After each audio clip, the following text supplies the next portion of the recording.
welcome back to my channel. Finally going on another trip and finally filming it. It's been so long. I don't even know how long it's been since I've made a travel vlog or like properly uploaded one. I was on a trip last summer actually in the same area with my grandmother and I filmed the whole thing, so maybe it can't have been a whole year, but either way I thought I would document our travels. We are once again on the road together. This time we're with my grandpa as well, and we're taking the car from Northern California in the Mount Shasta area down to Lake Tahoe, and then from Lake Tahoe to the Mendocino coast. We're gonna stay around Fort Bragg in the woods, and yeah, I'll keep you updated I guess on our trip, see how it goes. Right now we're just packing the car and that sort of thing, and then we'll be off hopefully in about an hour or something like that.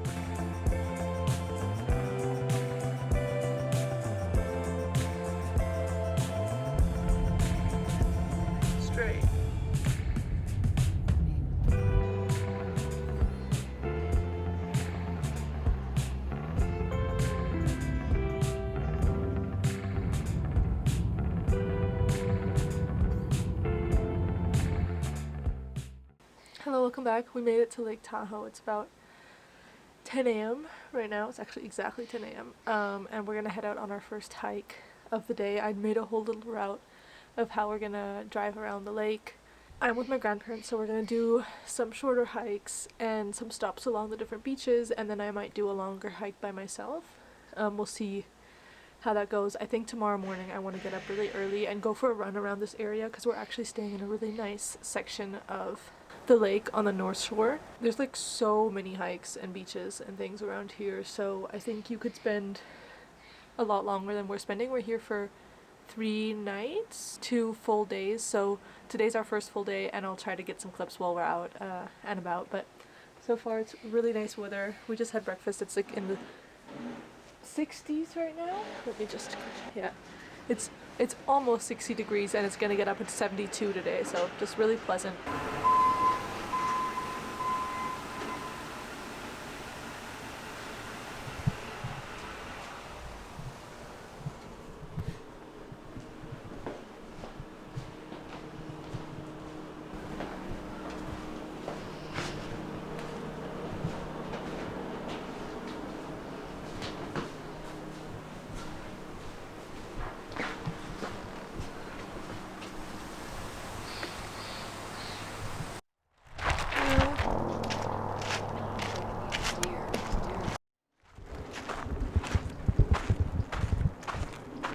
Doesn't have to run for miles. Yeah. In the meadow, just like that. Yeah, it looks really simple.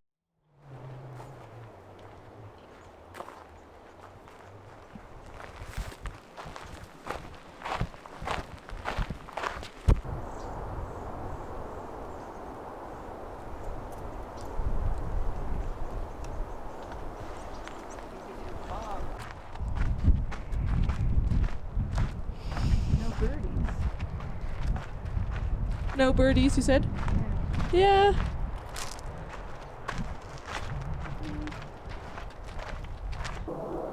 dead trees. Look at the dead trees behind it. Yeah. That's exactly what I want. You would think so.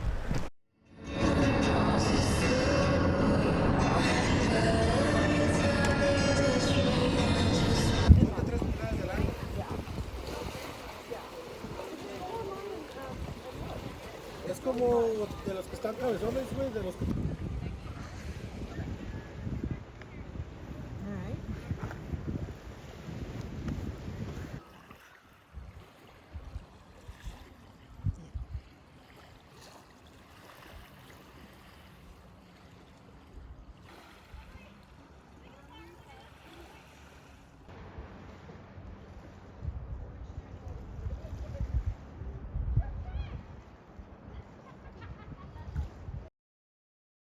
Welcome back. It's now our second morning here in Tahoe, and I thought I'd start this little segment called What to Do and What Not to Do in Lake Tahoe.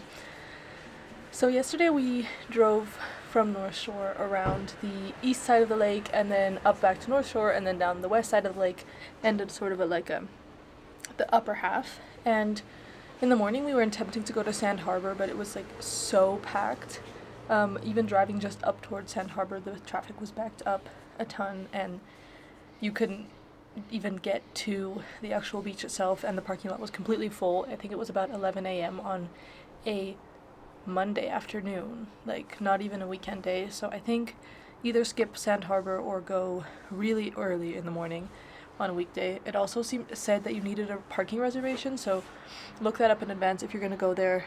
It did look really pretty, but I have to say we went to a different beach later that I liked even better, that had absolutely no lines whatsoever. So don't do Sand Harbor, but do Speedboat Beach. So Speedboat Beach is still sort of on the north end of Tahoe, but on the west side, on the west side.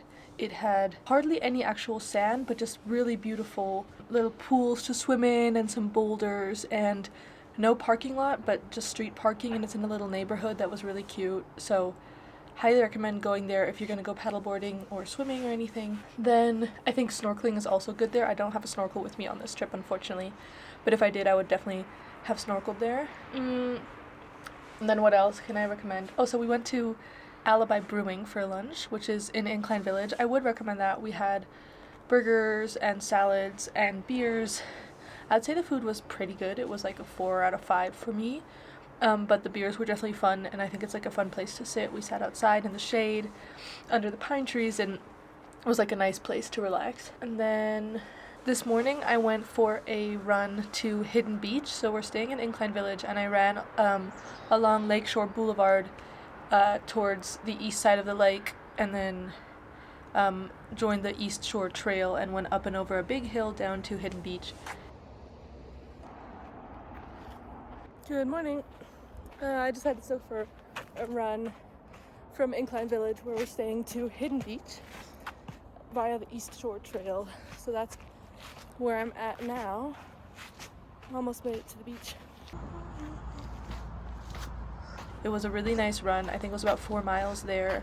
And most of it, actually pretty much all of it, was on paved, sectioned off bike paths. So really nice. You don't have to be on the straight road with the cars. There were a lot of people out there walking their dogs and going for runs and things. It's really lovely. I'm trying to think if we did anything else. Oh yeah, we also went to Sugar Pine Point State Park, which you have to pay $10 to get into, but I think I would recommend it. It was a really, really nice beach. I went swimming. There's a couple historic buildings on the property, and in general it just felt like very secluded. There's a lot of parking, there's a lot of picnic benches, that sort of thing. Oh, and the last thing we did, sorry I keep forgetting, was Tahoe Meadows interpretive loop hike. It was super easy, super flat. It's only about a mile loop, so it took us about a half hour, and a really pretty place to be. There were not very many people on the trail, so that was nice. Lots of place to park, and it's about a 10-minute car ride from Incline Village.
strength from within.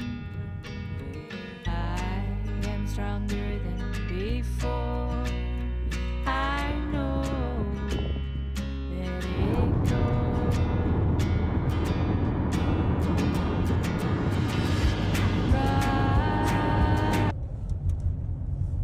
Para llevar el campo tenemos los cables.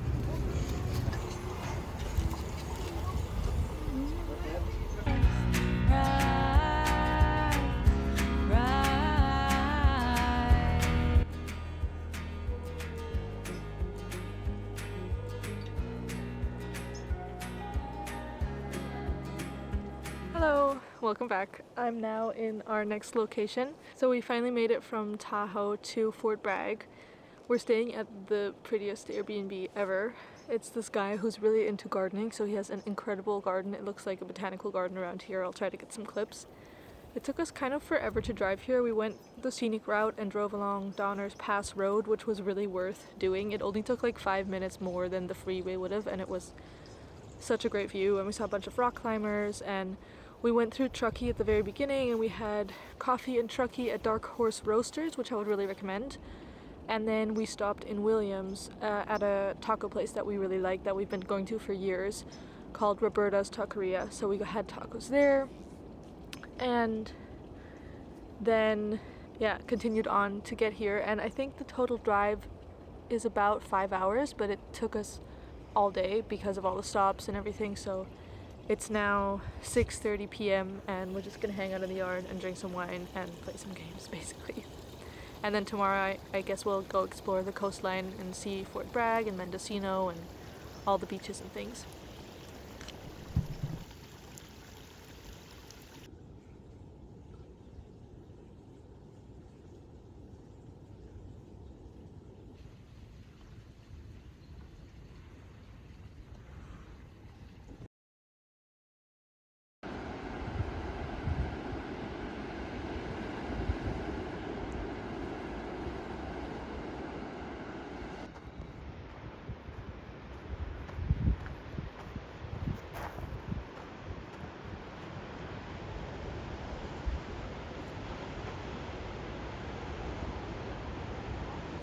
Hey, so we're at Casper Headland State Natural Reserve this morning, and it's a secret little road, and it's so worth going to, because look.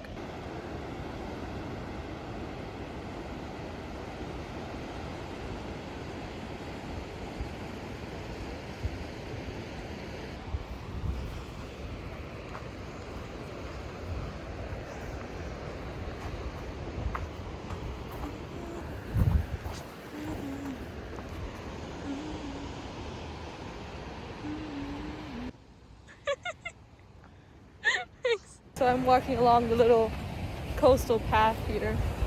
It's like so ridiculously pretty. This is, I think, my favorite stretch of coastline I've ever seen in California, which is saying something because I've been here many, many, many times. So highly recommend parking here. If you're here, you just have to park. Oh my gosh, I just saw a monarch butterfly, or really pretty butterfly. Anyway.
again. It's now our last full day on our road trip, which is so sad.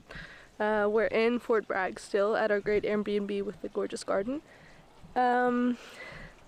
Yesterday we ended up driving along the coast and going to the Mendocino Farmers Market and to Casper Headlands State Nature Reserve, which was really nice. And I think today we're gonna go along the coast again, maybe go to a coffee shop in town here in Fort Bragg, head to 𝗗𝗏𝗦𝗏 State Park, and also maybe Russian Gulch State Park.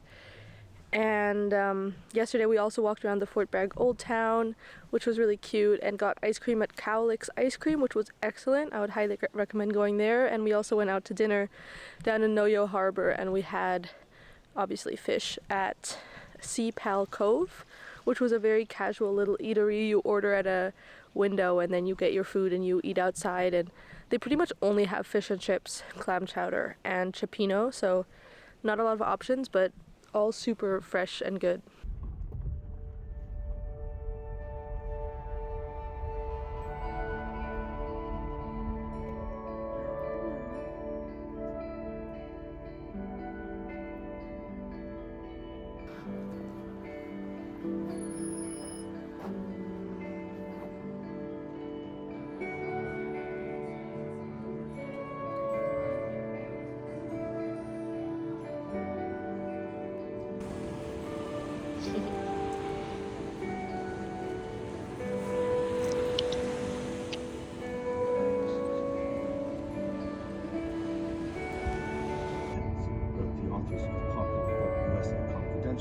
Showing a proud grasp of street patois.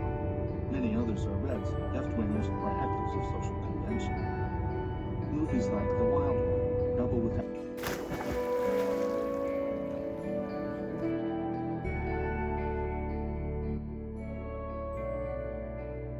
Hey, welcome back. So my grandmother just rightfully pointed out that I should film this for one of my vlogs, so here goes. I'm now at the end of the great California road trip, round 3, with my grandmother and grandfather. I was gonna fly back from California to Germany today, and I had 2 flights. First flight was delayed, which was no big deal. I had a long layover anyway in San Francisco and it was gonna be fine. And then my second flight got canceled, so now I can't fly out of San Francisco until tomorrow morning. And because it's a whole day later, the airline pays for you to stay in a hotel, which in theory is great. So I picked my hotel, staying at a Marriott, and I got a shuttle to get here. It turns out I was in the wrong shuttle, and there are 2 Courtyard hotels at the San Francisco airport area, so I went to the wrong one, and then I had to go back to the airport, get into a different shuttle. All the while, these shuttles, the only way you can communicate with them is by telephone, and I don't have a US phone number, so I can't actually call.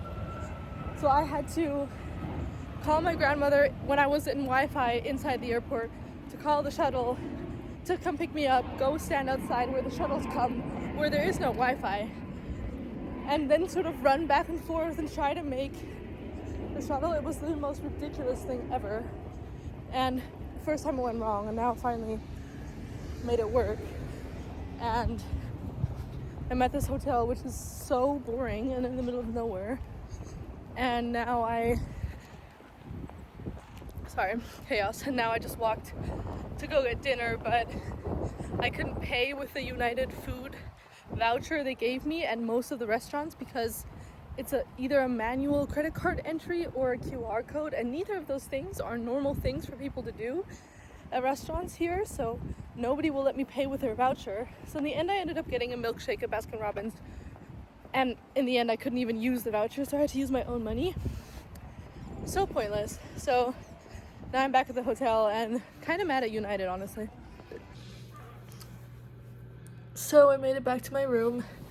I rushed back here from the Baskin-Robbins to be able to watch Jeopardy, but it turns out that the timing here is different than it is in the place where my grandmother lives, even though it's like in the same time zone. But Jeopardy is an hour earlier here, or half hour earlier here, so I missed it. And now I'm in our hotel room, in my hotel room, and I'm watching Harry Potter 2 on TV. And also, there's a Book of Mormon and a Bible in my bedside table. Classic US. So that's fun.